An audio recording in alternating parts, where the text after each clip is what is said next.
दोस्तों, जय सिया राम, राधे राधे, अस्सलाम वालेकुम, सत श्री अकाल। तो आज फिर आपके पास जो है स्वास्थ्य की रक्षा के लिए एवं रोगों से बचाव हेतु यह बहुत ही ज़रूरी होता है कि हमारा आहार विहार उचित और उपयुक्त हो। हमें इस बात का अक्सर सुनने पढ़ने में आता है कि हमारा शरीर एक यंत्र मशीन के समान है। कोई भी यंत्र तभी ठीक तरह से कार्य करता है जब उसके सारे कलपुर्जे ठीक एवं व्यवस्थित हों, उसकी बराबर देखभाल की जाती रहे, सही समय पर उचित ढंग से उस यंत्र की ओवरहाउलिंग यानी तेल पानी और मरम्मत की व्यवस्था की जाती रहे। वैसे ही हमारा यह शरीर रूपी यंत्र तभी स्वस्थ और निरोग बना रह सकता है जब हम उचित आहार विहार का पालन करें, इसे चुस्त दुरुस्त हालत में रखें।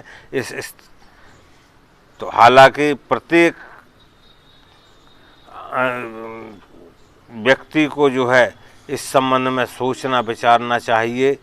दरअसल हम जानते बूझते भी उचित आहार विहार का पालन नहीं कर पाते हैं, जिसके मुख्य रूप से दो मोटे कारण समझ में आते हैं।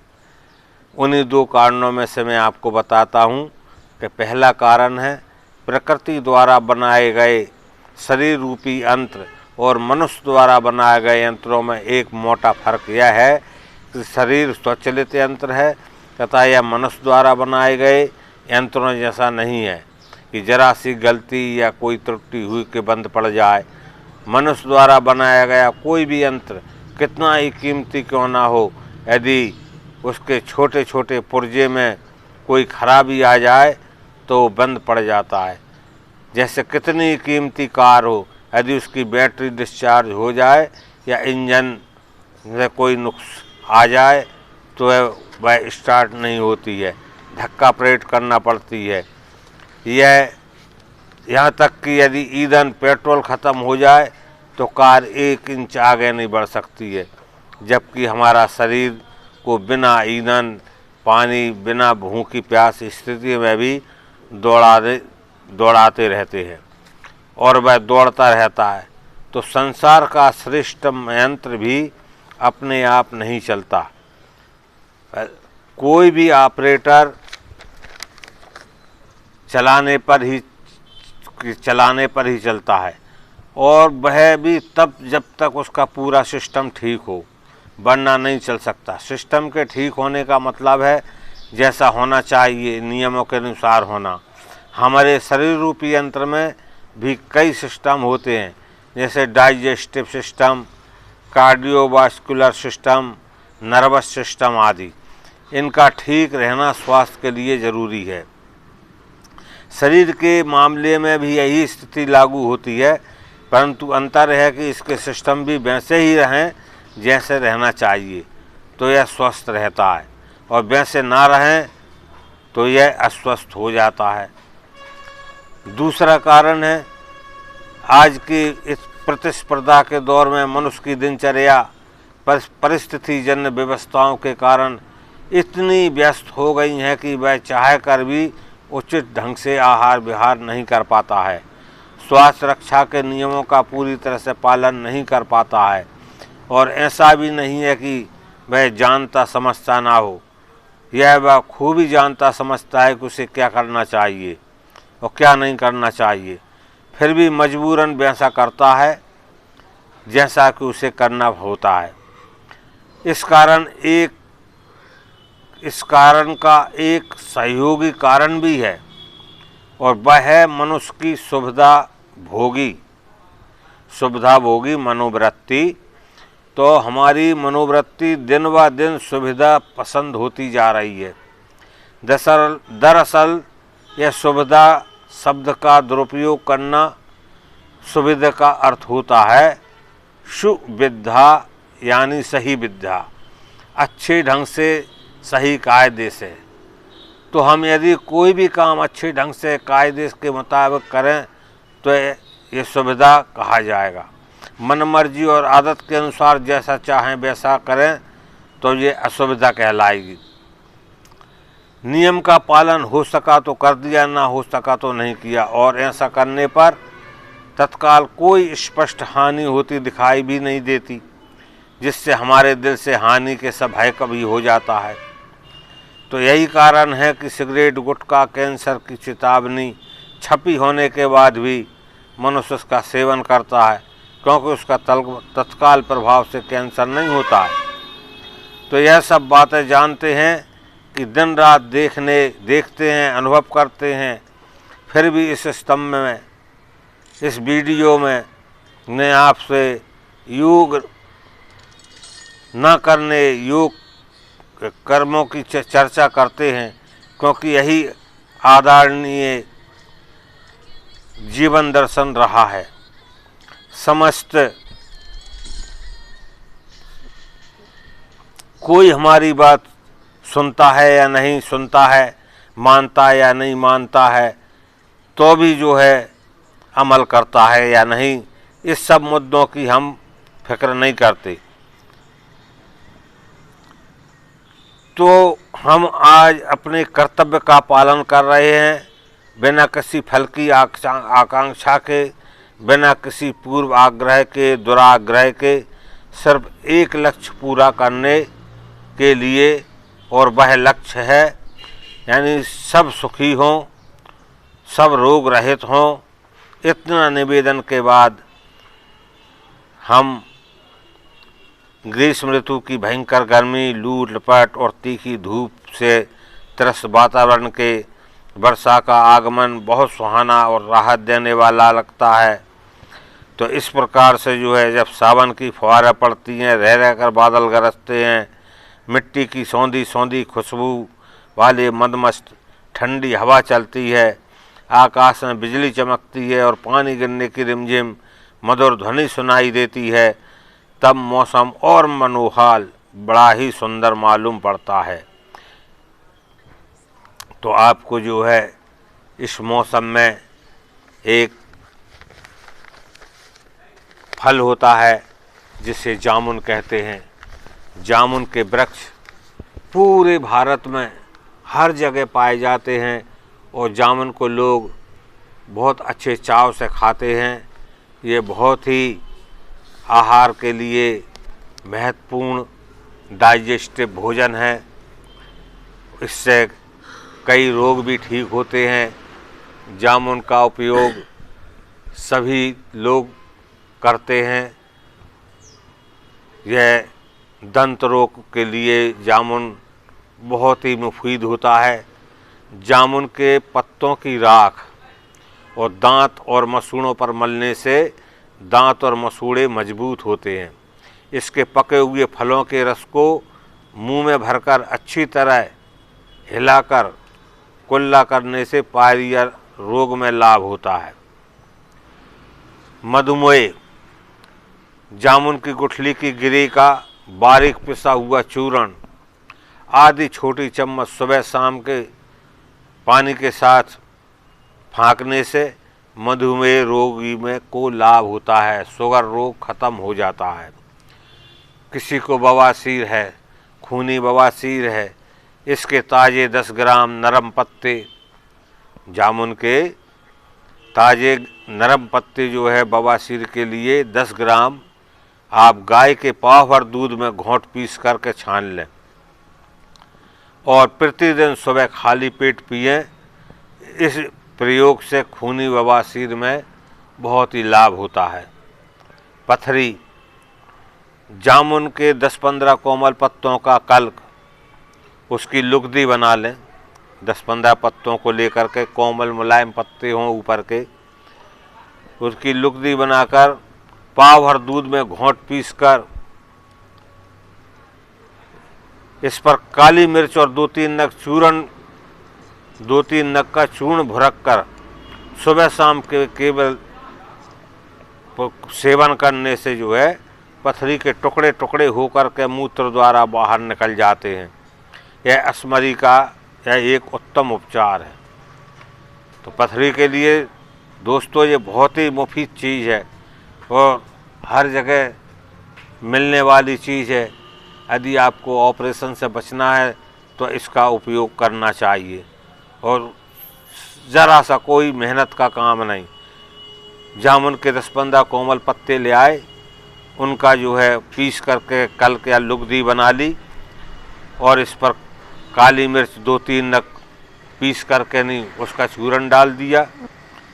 चूरन भुरक करके सुबह शाम उस लुगदी को जो है आप खाएं, सेवन करें तो पथरी के जो है टुकड़े टुकड़े होकर के मूत्र बाहर से जो है गल करके निकल जाएगी। यह स्मरी का, पथरी का बहुत ही उत्तम उपचार है दोस्तों। उदर रोग है, भोजन के बाद 1 चम्मच जामुन का सिरका थोड़े से पानी में घोलकर पीने से उदर व्याधियाँ दूर हो जाती हैं, उदर शूल नष्ट हो जाता है तथा तिल्ली व यकृत में लाभ होता है। जामुन का सिरका दुकान पर भी मिल जाता है, पंसारी या अचार मुरब्बा बेचने वालों के पास आसानी से मिल जाता है।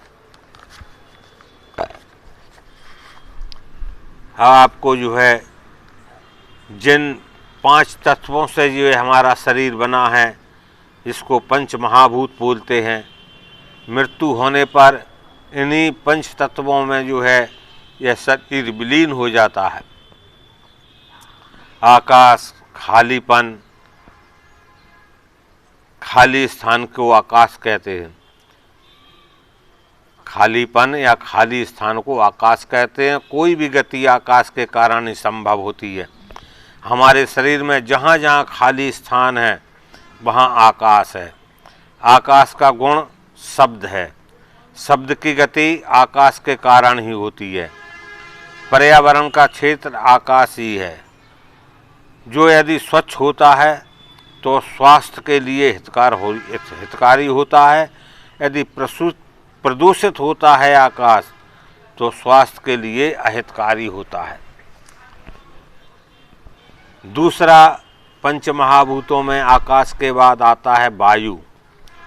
वायु जो है आकाश में जो तत्व गति करता है वह वायु है। जहाँ जहाँ आकाश होता है वहाँ वायु की गति करती है। वायु का गुण स्पर्श है। पर्यावरण और मौसम वायु पर निर्भर रहता है, इसलिए पर्यावरण वायुमंडल पर और मौसम जलवायु पर निर्भर रहता है। तो वायु की स्वच्छता स्वास्थ्य रक्षक और अस्वच्छता स्वास्थ्य के लिए हानिकारक होती है। अस्वच्छता स्वास्थ्य के लिए हानिकारक होती है। शरीर में वायु वात के रूप में काम करती है, जो 5 प्रकार की होती है। प्राण वायु, अपान वायु, समान वायु, व्यान वायु और उदान वायु। शरीर में 5 स्थानों पर यह वायु काम करती है। अब तीसरा स्थान शरीर के लिए अग्नि है, जो तेजोमय ऊर्जा की तरफ जाती है, उसे अग्नि कहते हैं। अग्नि समस्त ऊष्मा, ऊर्जा और तेज का मूल आधार तत्व है। अग्नि का गुण रूप है, विद्युत व प्रकाश का कारण अग्नि तत्व है। यह हमारे शरीर में पित्त के रूप में रहती है, जो 5 स्थानों पर रहकर 5 प्रकार से काम करती है। जठराग्नि के मंद होने से पाचन क्रिया बिगड़ती है, जिससे अपच और कब्ज होता है और कई प्रकार की व्याधियाँ उत्पन्न होती हैं। अब चौथा आ जाता है महाभूत तत्व जल। तो दोस्तों जल भी हमारे शरीर के लिए बहुत ही उपयोगी है। जल का अनुपात लगभग 70% है। जल का गुण रस है और संसार की सारी सरसता व तरलता का कारण जल ही है। जल की शुद्धता व अशुद्धता का हमारे शरीर और स्वास्थ्य से सीधा संबंध रहता है। संसार के सभी जड़ चेतन पदार्थ का पालन पोषण जल ही करता है। अब दोस्तों आखिरी पंच महाभूत है पृथ्वी। पृथ्वी इस सारे जगत के ठोस भाग और गुरुत्वाकर्षण का मूल आधार है पृथ्वी। सारा संसार पृथ्वी पर ही टिका है। समस्त प्रकार के पदार्थ पृथ्वी से ही पैदा होते हैं, इसलिए पृथ्वी को माता कहा जाता है। पृथ्वी का गुण है गंध है। हमारे शरीर में पृथ्वी का भाग लगभग 30% है और 70% जल का भाग है। तो यह शरीर पृथ्वी से बना है और पृथ्वी मिट्टी में ही यह शरीर मिल जाता है। यह सब बातें हम जानते हैं क्योंकि दिन रात देखते हैं, अनुभव करते हैं, फिर भी हम जो है कोई हमारी बात सुनता नहीं है, या नहीं सुनता है तो मानता है, या नहीं मानता भी है तो उस पर अमल करता है या नहीं, इन संबंधों की फिक्र नहीं करते हैं। तो दोस्तों, आज के वीडियो में आपको जो बताया आपने ध्यान से सुना होगा। इसमें कैसे रोग होते हैं, रोग का कारण कैसा होता है, हमारे कर्म क्या होते हैं, आपको बताया। स्वास्थ्य और व्याधि का कोई दाता नहीं होता, दूसरा कोई हमको स्वास्थ्य और व्याधि देता है, यह विचारना भी ठीक नहीं है। वैसे ही हम सब कुछ प्राप्त कर सकता हूँ, यह भी मिथ्याभिमान है। तात्पर्य है कि मनुष्य सुख दुख आदि की प्राप्ति के संबंध में अपने दुष्ट और अदृष्ट कर्मों में से बंधा हुआ है। तो दोस्तों, आज का जो वीडियो आपने देखा, इसको आप लाइक अवश्य कर दें।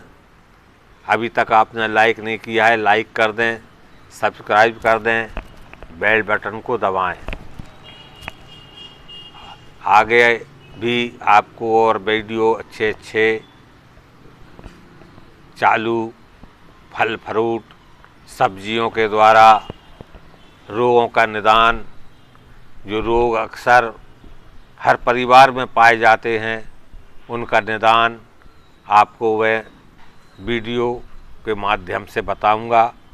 और आप वीडियो को बड़े ध्यान से देखा करिए, और जो मैं बता देता हूँ उस वीडियो को आप चित्रांश आयुर्वेदिक चैनल को खोल के कभी भी उसको आप देख सकते हैं। और वीडियो को लाइक करें, सब्सक्राइब करें। नमस्कार, राधे राधे, जय श्री राम, अस्सलाम वालेकुम, सत श्री अकाल।